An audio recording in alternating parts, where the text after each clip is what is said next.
புது வண்டி எடுத்தா உடனே டயருக்கு அடியில எலுமிச்சை பழத்தை வச்சு நசுக்கிறோம்.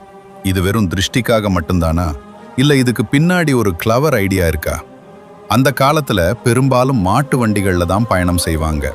காடு மேடுன்னு போகும்போது பாதையில விஷப்பாம்புகள் இருக்கும். எலுமிச்சை பழத்தோட வாசம் பாம்புகளுக்கு பிடிக்காது. வண்டி சக்கரத்துல எலுமிச்சை சாறு ஒட்டி இருந்தா அந்த வாசத்துக்கு பாம்புகள் வண்டியை நெருங்காது. அறிவியல் ரீதியா எலுமிச்சை ஒரு சிறந்த கிருமி நாசினி. கால்நடைகளோட குழம்புகள்ல கிருமி தொற்று ஏற்படாம இருக்கவும் இந்த முறையை பயன்படுத்தினாங்க.